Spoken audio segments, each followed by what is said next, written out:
So the first season of My Hero Academia, basically, let's start with the story, shall we? Is in this world there are people with various quirks. There are superpowers that can be type of anything from like shooting fire out of your fists, creating explosions, gigantification, and then there's also ones that are like very specific. Like, what was them? Like, one dude has fucking, like, tape, cloth kind of material that shoots out of his elbow. Like, kind of his elbow, not really his elbow, like, nearish his elbow. And some of them are, like, very useful, combat-oriented, some are more stealth-oriented. They can just all fucking produce anything you could think of. Wings, fire breath, anything you could think of.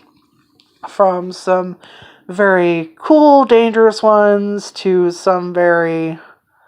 like, what the fuck, I didn't know that was a power kind of ones, you know? It's just very random. Basically, and then there's, what was it, 80%, I guess, of the population has these quirks. Doesn't matter what kind. And then the other half, I guess, is quirkless. And our main protagonist, midoriya. Hold on, I need to go look at this motherfucker's name. Because apparently I'm too dumb to remember it. Oh, fuck. Oh, here, good. This is a Crunchyroll anime. It was also on Netflix at one point. Crunchyroll's all 3 seasons. They finally brought it back the first and second season. I guess there's 64 episodes total. Okay, so our hero's name is Izuku Midoriya. Or he goes by his superhero name Deku later on. So Midoriya is quirkless, and he later on meets his hero All Might, who is the symbol of peace and kind of the strongest hero. Basically, he's like fucking Superman. I mean, he doesn't really have Superman's powers, but like he's that level of like recognizable. He's famous. He's, like I said, light of hope, light of peace. Not light of peace. God damn it. Symbol of peace. There we go. And Deku being quirkless, as always dreamed of being a hero, then you get a little flashback of him finding out, him like watching a video of All Might when he first debuted, and how much he idolizes him, and then finding out he's quirkless at the doctor, and just being devastated. And flash to current time, he's a superhero fanboy, and he doesn't have any powers or anything, but he does write down notes in his hero notebooks, and basically he'll refer to him a lot. And basically what it is things like, this hero has this here, I'll give you an example. He has one for, hold on, there's a text that popped up. I exited out of it real quick. So he does one for this hero called Mount Lady, and it's a drawing of her, and her quirk is gigantification, so he writes that, and then he's also like, can she control it? And if that's the case, and she can control it, then she can only be used in certain areas. And then later on, you actually do see how fuck she needs like 2 lanes to actually move around. And it's basically like, picture them, what the quirk is, what they can do with it, how they might be able to use it, in what situations. So he's a thinker. But, and then you have the other character who's kind of like our antagonist, but not really. Named Bakugo, who is a fucking prick. And he's basically his childhood friend. I don't think they were ever really friends if you think about it. He was just kind of like, Midoriya was kind of like that kid that followed around the cool kid. That's basically what Bakugo was, like the cool, very confident kid. And it was just a bunch, the little ragtag group of the neighborhood. And then fucking Bakugo got his goddamn power and just immediately turned into a prick. And then has since started bullying him after one time they were kids, and then it's escalated. And he has no problem using his power, which is explosions on Midoriya, constantly putting him down, calling him a loser. He's fucking horrible. He's a real prick. And so him and Bakugo want to go to this prestigious superhero high school that is like, I guess, only was it less than 2%, or I'm sorry, it was like less than 1% or something. actually managed to get into. And so basically the first season is basically midoriya meeting All Might, becoming All Might's apprentice, and kind of learning a little bit more about hero stuff. The second season, the first season is him meeting All Might and kind of getting a little bit more information about heroes and how things work, and learning about his power a bit. And then at the very end of season 1, you would get introduced to the villains. And then in season 2, we have more villain stuff, obviously, but we also have midoriya finally learning more about his powers. We learn the story of All Might's power. His power is called One for All, which is basically a power that is passed down to other people. So you learn the backstory of that, where that came from. You learn who the leader is of this League of Villains. So you get more information about the League of Villains. Reader actually starts to learn how to use his power without fucking up his body. Which is nice. It's kind of sad seeing him fucking snap it every 5 seconds. And then we get introduced to more things at the school. We get the internship with another hero. He ends up teaming up with All Might's teacher. Not the guy who gave him the power. You'll find out more about him too. But he was the friend of All Might. Okay, so here's All Might, and then he had someone who passed him his power. So the guy that gave All Might his power, it's that guy's friend that he's learning from.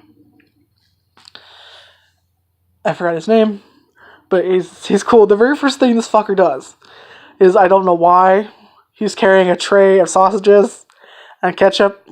So of course midoriya shows up like, hey, I'm midoriya, I'm from, the UA internship, that's what I'm here for.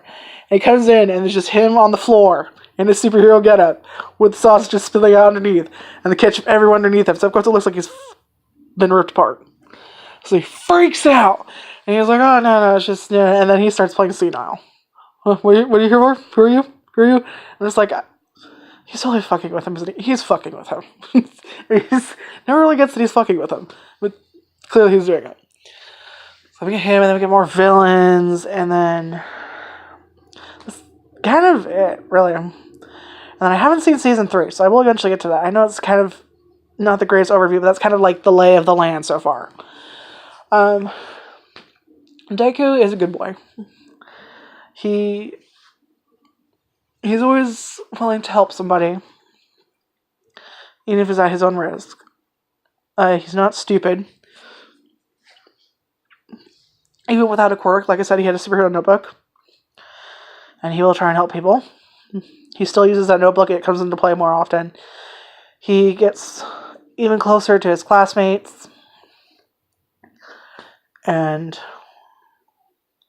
there may actually be someone who likes him. And we get more character backstories in the second season, and he gets closer to other people, obviously. Like, I don't know what the fuck, Todoroki, why you just break into your backstory out of fucking nowhere, but okay. I like Todoroki, he grows on you. I still hate Bakugo, still fucking hate him. I still don't like him.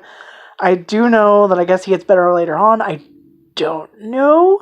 He starts to show a little bit. Like, there's sometimes where you think maybe he's going to become a better person, like after his first battle with Deku, for their, like, hero exercise. And then he slams into asshole mode more, and you're just like, this fucker's totally gonna become a villain, isn't he? Because, like, the first time you see him, you're like, this dude's gonna become a villain. If he doesn't, I'm gonna be fucking shocked. Like, he's that level of asshole. And I mean, like, slap your books away, and nerd. He does call him nerd, though. Like, she's like, he literally freaks the fuck out, threatens Deku, uses his powers against him constantly. Horrible little bastard he is. Anyway, the opening songs and ending songs are good. I like the show, and I can't wait for to start the third season. So they had the first season on Crunchyroll. They also have the second season. And they do have the third season, which I guess is still ongoing. And it's on episode... wait, what? Why does it say 64? Oh, it says 63. So there's 63 episodes right now. So maybe they're adding the 64th episode. So I don't know. Anyway, but the first season has 13 episodes. The second season is that 26? I think it's like 26. And the third season so far has 25. Like I said, I don't know if they're adding another one. But it's good. I think you should definitely watch it. It's one of those shows where I can see... Like, a lot of times I'll see fan art, and they'll compare it to things like Dragon Ball Z and One Piece and Naruto. Basically, those are the shonen popular animes that have basically kind of changed the genre and are the most beloved. And I can see how it's up there, because it's very much a coming-of-age story. It's fucking superheroes, okay? Like, if you love superheroes and you like shonen anime, this is probably going to be for you. Yeah, there's a lot of episodes, so I wouldn't make it your first anime if you're just getting into anime, because like I said before, you probably want to go for like the shorter ones that are like 12 episodes. But then again, I think, wasn't it 13 episodes for the first season? Just fucking try it. You'll see if you like it or not. But I really like this anime. And I'm going to keep it up. For my next video, I'm either going to finish up some anime, or I was thinking of doing some first impressions for a show called Hitoribochi. Hold on. That's not the whole name. Was it Hitoribochi no Marumaru Seikatsu? Like, I'm actually looking at it and kind of breaking it down in my head. And I'm also going to do one for Demon Slayer Kimetsu no Yaiba. And then I fucking tried a show called Dances with Dragons and was bored on my fucking skull. I don't like things with tech talk. I do not. If half of your goddamn anime is like, it's not even an exposition where it's like, this is what this means, this is what this means. No, you don't get that. You just get dropped in there. Good luck, bitch. That's basically what happens. They drop you in there, come up with literally the first thing you fucking hear is them rattling on about some fucking technology. Using a bunch of words I don't know the meaning to. Like, I would actually have to go look that up, come back, probably look at other words while looking up those words to understand what the fuck they're meaning. But it's basically some new fucking technology. And dragons eat people. I don't know. It sounds awesome. It was boring as hell. Within 8 to 10 minutes, I was like, nope, I tried. Peace out. But yeah, so I was thinking to do first impressions. But I don't know, we'll see how it goes. Sorry, like I said, this is my last review. I'm not very good at giving reviews. It really is just a bunch of rants that I call reviews. But I don't know what to tell you. Midoriya is a good boy. It's about like middle school, high school level is what it looks like. I don't think they ever said how old he is. But it's right around there. I'm guessing like the first year of high school, age-wise. And All Might is awesome. And just there's certain things they do in the show that I love that are small. Where All Might is like, he enters and he goes, I am entering the room. Normally.